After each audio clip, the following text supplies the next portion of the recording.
Entonces, Cristina, muchas gracias por participar de esta entrevista y de esta campaña que la CLA está haciendo, no realizando, que es una campaña contra la violencia de género en el área académica, en las universidades y otras instituciones de educación.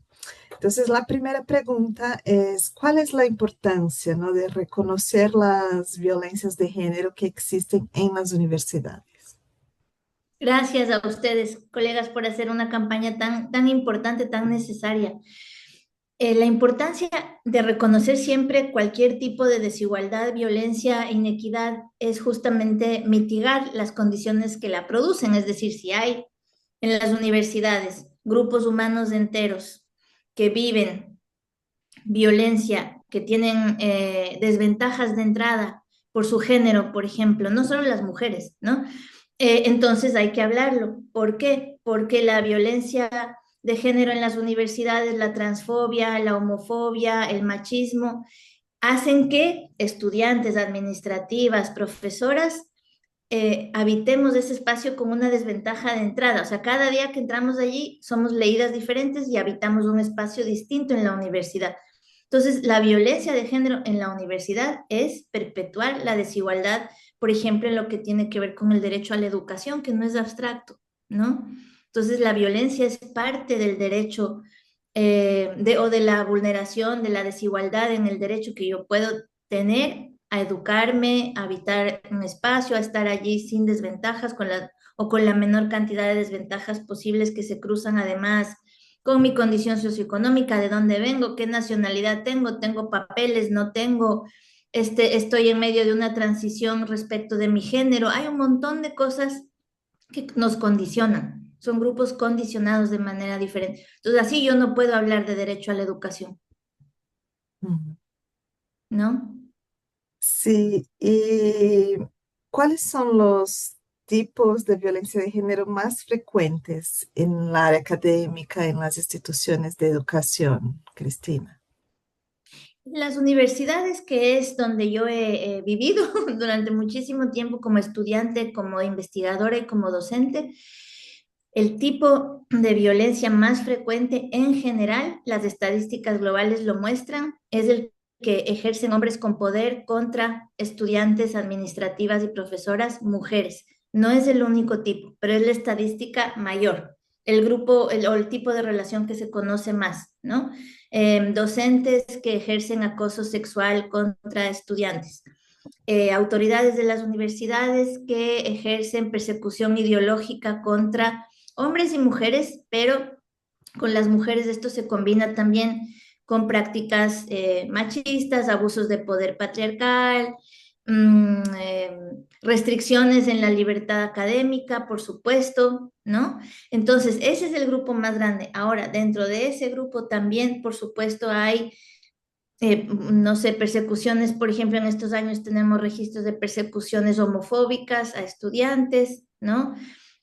Docentes queer o como se autodeterminen, ¿no? En el enorme espectro que tenemos de género y de un montón de identidades y disidencias sexogenéricas, docentes, por ejemplo, docentes queer en escuelas también, que a la vez son estudiantes en la universidad, reportan violencias, persecución ideológica, restricciones a la libertad académica, llamados de atención permanentes por ejercer simplemente sus derechos a ser como quieren ser y también a tener proyectos pedagógicos diversos. Entonces, hay una enorme complejidad allí, pero la universidad todavía está regida en su mayoría por hombres con poder, letrados o profesionales ilustrados, ¿no? Que tienen, digamos, como una organización también entre ellos de mucha lealtad mutua. Entonces, las violencias que se ejercen nunca son individuales, vienen también de la estructura misma de la institución, ¿no? Está hecha de ciertos modos para perpetuar algunos privilegios y tratar de frenar la adquisición de derechos de ciertos grupos que resultan inconvenientes porque ¿por qué? Porque la universidad misma, la institución se tendría que transformar. Entonces, digamos, podemos responder ese montón de cosas respecto de qué pasa, quién ejerce el poder o el abuso y qué grupos lo viven más. ¿no? Tiene que ver con algunos de estos elementos. Sí, y hablando ahora de los impactos, ¿no? A partir de este contexto que nos presentas, ¿cuáles son los principales impactos de la violencia de género en las universidades? A las mujeres, ¿no? Y también a la sociedad como un todo, Cristina. Sí, como juntando lo que hemos conversado contigo, Thais, hasta ahora, ¿no? La universidad es una institución, ¿cuántos años tiene ahora? Quizás 1200, ¿no? 1300 años. Es una institución que se ha ido volviendo secular, ha sido un modo de reconstituir, digamos, cierta organización del conocimiento que yo sepa en todos los continentes del planeta, del mundo. Entonces, esa institución nace, no nace abierta para las mujeres, ni para las personas esclavizadas, ni para ninguna disidencia sexual, para extranjeros tampoco. ¿No? Estamos hablando de 1300 años. Entonces, la transformación de la universidad ha sido siempre en pos de que, según han avanzado los siglos, ¿verdad? De abrirse a más grupos. ¿Por qué? Porque todavía pensamos que el conocimiento y la educación son capaces de transformar la sociedad y de hacerla más, menos violenta. Digamos, a estas alturas del partido voy a decir menos violenta y menos desigual, ¿no? Entonces, si hay un modo de la violencia que se perpetúa allí, que está normalizado, que sigue sosteniendo en el poder a pequeños grupos, sobre todo de hombres, solo la experiencia de ellos es el modelo para producir conocimiento, ¿no? Entonces, juntando todo, los impactos los voy a recibir yo, sobre todo si soy mujer, si soy más joven, si soy una estudiante, por ejemplo, que es una persona migrante venezolana en un país atravesado por la xenofobia o que no me va a regularizar fácilmente. Y si provengo de condiciones socioeconómicas difíciles, duras, claro que el impacto va a estar sobre mí. Digamos, si sumamos todo lo que hemos dicho, es evidente que yo voy a vivir esos impactos, ¿verdad? Si soy un chico trans, que además soy afroecuatoriano, afrocolombiano, que he migrado de mi ciudad porque quiero estudiar en esta otra universidad, en una ciudad más grande, entonces además tengo que generar ingresos para poder estudiar, los impactos van a estar sobre mí. Entonces son grupos, digamos, grupos enteros en desventaja y en términos de género, que es lo que queremos pensar hoy, ¿verdad?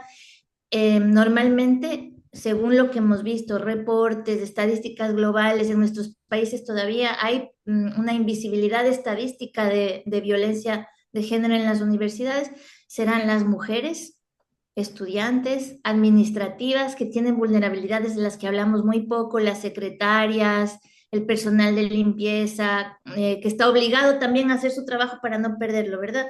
Va a sufrir ciertos impactos y va a tener que conceder un montón de cosas para poder estar en su lugar de trabajo y no entrar en desempleo. Y las docentes también, sobre todo cuando estamos politizadas a través del feminismo o de otras posiciones de género, no solo el feminismo, el transfeminismo, trabajamos con epistemologías trans, ha sido mi caso también, ¿no? Vamos a ser perseguidas porque esas epistemologías y esos modos de trabajo tienen que transformar necesariamente la institución, que tiene que revisarse a sí misma. Entonces, creo que los impactos todavía recaen sobre grupos grandes de mujeres, estudiantes, docentes, administrativas, y también sobre estudiantes y docentes también de las disidencias sexuales y que no obedecen los mandatos de género, ¿no? Entonces vemos claramente lo que, como lo tenemos que nombrar, ¿verdad? Las estructuras patriarcales de la universidad, que es tan difícil que se transformen. Sí, y por último, entonces, ¿cuál es el camino, ¿no? En tu opinión, para combatir dichas violencias, ¿no? De género en la universidad, en las instituciones de educación? Sí, siempre decimos más diagnósticos y preocupaciones que otra cosa, ¿no? Entonces, gracias por la pregunta porque nos permite decir también que no todo es inercia y perpetuación de esta ignorancia ilustrada, como yo le digo, que es elegir no conocer los problemas de la universidad en términos de género, ¿no? Hay muchas cosas que se han hecho. El mismo CLA forma, por ejemplo, un grupo de libertad académica en todo el continente. Eso es muy importante para empezar a pensarlo. Recuerdo, yo siempre tenemos que nombrar las primaveras feministas de 2017 y 2018. Las estudiantes nos estaban mostrando el camino, ¿no? Una universidad gratuita, libre y una educación segura dependen de los problemas que analicemos también, y en términos de género hay que analizar, ¿no? Entonces, yo siempre recuerdo la primavera feminista chilena y cómo nos mostró a estudiantes denunciando a un docente por acoso sexual y cómo eso prendió y generó revueltas en todo el país y en muchos países del continente, ¿no? En esos años se discutían también o se recordaban, se conmemoraban los 100 años de Córdoba, ¿no? Las reformas universitarias. Bueno, no se hablaba en términos de género, ¿no? En mi propia universidad en ese momento recuerdo que los docentes me decían, no, pero en Córdoba en las luchas por la reforma universitaria y la autonomía no hubo mujeres, o sea, todavía decimos de eso, ¿no? Entonces, yo creo que el camino es justamente volver a contar la historia, recuperar las revueltas, recuperar los gestos, los momentos de desobediencia, como por ejemplo las primaveras feministas en Chile, en Ecuador, en México, en Colombia. Hubo denuncias de estudiantes por todos lados, hubo tendederos, hubo un destape, digamos, ¿no? De lo que las mujeres, sobre todo las estudiantes, vivían en las universidades de América Latina en esos años 17, 18. Luego vinieron otras revueltas muy importantes. Entonces creo que el camino es justamente la memoria feminista de la revuelta estudiantil en la universidad, la memoria y la recuperación de las reflexiones de quienes empezamos a estudiar a la universidad en sí como un objeto de análisis para erradicar sus violencias. Creo que eso es muy importante y eso nos lo ha enseñado el feminismo también. Estudiemos los espacios donde vivimos, el mundo que habitamos para poder transformarlo. Y creo que la universidad es a la vez el espacio idóneo para hacerlo. Es la que tiene la infraestructura para enseñar, transmitir, discutir conocimiento, intercambiarlo, reconsiderar, girar en sus políticas y en su misma constitución, ¿verdad? En pos de justamente apenas ahora lo justo es reconocer el problema para empezar a hablar de cómo compensar esas desigualdades que se vuelven violentas tantas veces, ¿no? Creo que ese es el camino, digamos, cuando hablamos de educación y somos educadoras y estamos en un espacio que ofrece todo para esto, bueno, o sea, también es la universidad la que puede ofrecer ese camino de apertura para mirarse a sí misma en términos de género, ¿no? Ujú. Cristina, ¿quieres hablar alguna cosa, además de lo que ya hemos conversado? ¿Alguna cosa que quieres subrayar? Sí, quiero también decir que en estos años hemos visto que la denuncia por violencia de género en las universidades, sea persecución ideológica, sea violencia sexual, acoso sexual, que la han llevado sobre todo a cabo mujeres, pero que empieza a mostrar otras formas también como homofobia y transfobia o violencia de género, digamos, organizada de muchos modos. Eso se ha vuelto un camino en sí, digamos, la violencia de género en universidades se está volviendo una lucha en sí misma y es muy importante. Yo misma denuncié a mi universidad públicamente y siempre lo digo, yo jamás lo habría podido hacer sola. Yo estuve muy acuerpada y muy apoyada por un colectivo de abogadas, de estudiantes, de activistas, artistas conscientes de que todo espacio de educación y de creación es fundamental en nuestra vida y creo que esos caminos de sostenimiento colectivo solo se dan aprendiendo. Nosotras aprendimos mucho qué era la violencia en universidades y para sensibilizarnos también es importante aprender, ¿no? Sentarnos a discutir, leer, informarnos, escuchar a las personas que lo han vivido, que han vivido violencia de género en universidades. Y creo que eso es un camino hermoso también porque nos permite politizarnos y formar procesos pedagógicos, políticos, eh, procesos culturales que nos permiten imaginar de otro modo la universidad. Y creo que por eso es tan importante discutirlo, porque hay un horizonte de construcción allí que es muy hermoso y que nos está marcando un camino muy fértil. Ujú. Muchas gracias por la entrevista, Cristina. Estamos aquí terminando nuestra entrevista desde la CLA, invitando a todas y todas, todas y todos también a seguir nuestros canales y a compartir, difundir, sensibilizar en este marco de esta campaña contra la violencia de género en las universidades, en las instituciones de educación. Gracias.